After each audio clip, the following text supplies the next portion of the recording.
이거는 질문이 들어온 건데, 이분은 이제 피부 고민이 있으신 거죠. 이제 피부가 좀 건강해지고 이뻐지고 깨끗해지고 싶으신데, 직접 하기가 좀 어려워서 집 앞에 있는 에스테틱 다녀볼까 고민 중이래요.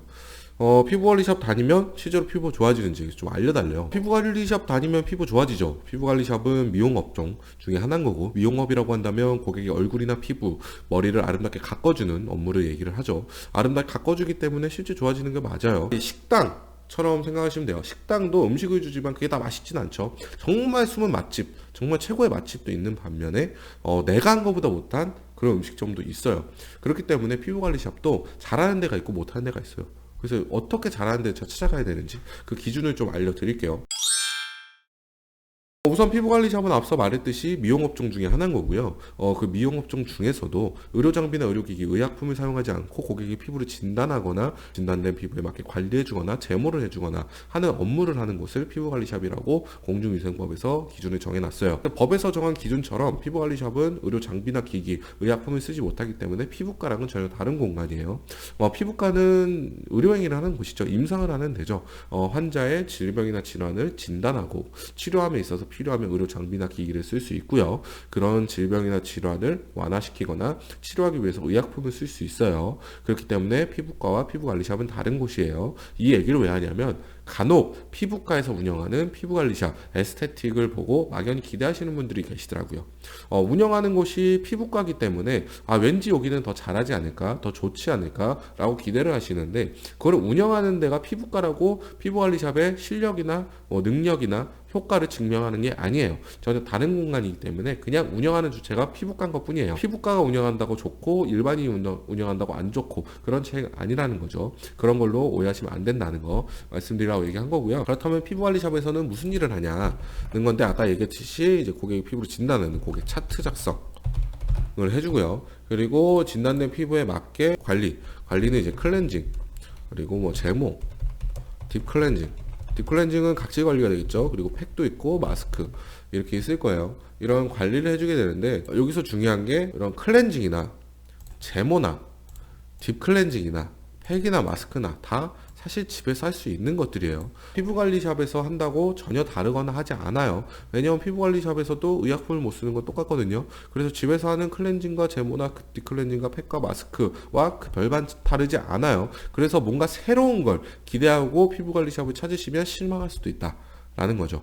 다만 내가 직접 하기 어렵고 혹은 이제 남이 그냥 해주는 게 너무 좋다. 그 기분을 느끼고 싶다. 라고 했을 때 좋은 거고 그때 고려해야 될 상황은 매뉴얼 테크닉. 여기서 얘기하는 손기술은 마사지 같은 게 아니에요. 뭐 간혹 이제 피부관리샵이나 에스테틱에서 경락 마사지 같은 거 해주시는 분들은 있는데 마사지는 의료인이나 혹은 이제 장애인 복지법에서 얘기하는 시각장애인이 아니고서는 하면 안 돼요. 그런 분들이 하는 건 다 불법이죠. 여기서 피부 관리샵에서 얘기하는 손기술, 매뉴얼 테크닉은 이런 화장품을 잘 도포하거나 도포된 화장품이 잘 흡수될 수 있게 도와주거나 하기 위해서 근육을 자극시켜주는 것들을 얘기하고 그 방법은 이제 뭐 주무르거나 두드리거나 문지르거나 마찰시키거나 진동시키거나 하는 방법이 있는 거죠. 경락 마사지, 이런 마사지와는 좀 다른 개념이에요. 나를 다른 사람이 해주는 걸 좀 느끼고 싶다. 라고 했는데 이 손기술이 안 맞을 수가 있겠죠. 여기서 얘기하는 건 잘하냐 못하냐가 아니에요. 100명이 모두 10점 만점으로 만족을 했는데 한 명이 나랑은 안 맞는데 좀 너무 센 것 같아, 아파 라고 한다면 그건 별론 거죠. 그래서 이거는 실제로 받아봐야 알 수 있어요. 업장이나 혹은 그 관리사님의 매뉴얼 테크닉, 손기술이 나랑 맞냐 안 맞냐를 보시고 맞으면 계속 하시면 되고 안 맞으면 이제 뭐 관리사님 바꿔주신다든가 혹은 다른 업장 간다든가 하는 게 되는 거고요. 하지만 이거는 실제로 받아봐야 안다는 점이 되는 거고 그렇다면 피부관리샵을 어떻게 골라야 되냐 처음에는 건데 저는 이게 가장 중요하다고 생각해요. 고객 차트를 작성하는 거. 아까도 말씀드렸지만 클렌징이나 제모나 딥클렌징, 각질관리나 팩이나 마스크는 집에서 내가 충분히 할 수 있어요. 물론 뭐 남이 해주는 거 받고 싶다라고 한다면 가는 건 뭐 문제 없지만 내가 충분히 할 수 있겠지만 내가 나한테 알맞는 것들을 찾기 어렵기 때문에 피부관리샵을 방문을 해서 상담을 받고 알맞는 관리 방법을 찾는 게 되는 거거든요. 그렇기 때문에 고객 차트 작성이 가장 중요한 거예요. 고객 차트를 작성하는 방법은 가장 단순하게 상담하는 게 있죠. 의료기기를 못 쓰기 때문에 문진을 한다든가 혹은 이제 상태를 보는 견진, 만져보는 촉진, 그런 식으로 고객의 피부를 객관적으로 판단하고 고객이 필요한 플랜을 짜줄 수 있는 관리샵이 좋은 관리샵이라는 거죠.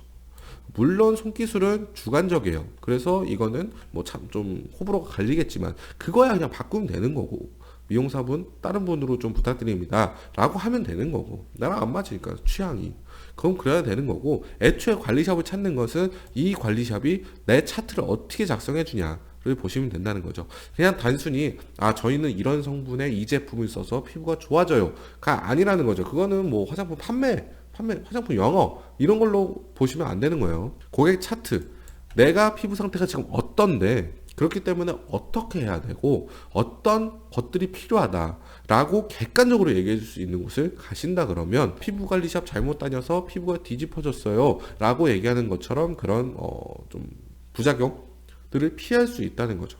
그래서 가장 중요한 건 고객 차트 작성이고, 이거는 비용을 내기 전이죠. 상담한 단계니까 비용을 내고 나서 관리를 받는 거기 때문에 상담이나 한번 받아보세요. 받아보고 여기서 내 차트를 어떻게 작성해주나, 내 피부를 어떻게 진단해주나, 나한테 어떤 관리 플랜을 세워주나를 보신다 그러면 여기가 좋은 데인지 안 좋은 데인지를 바로 아실 수 있으니까 이 기준으로 이제 관리샵 고르시면 되는 거고, 그리고 애초에 관리샵을 갈까 말까를 고민할 때는 집에서 하는 게 어려운지, 혹은 남이 해줬으면 좋겠는지, 혹은 이런 클렌징은 할 수는 있겠지만 나한테 맞는 걸 찾는 게 어려운지를 보시고 결정하시면 된다 라고 하면서 마무리될 것 같습니다. 감사합니다.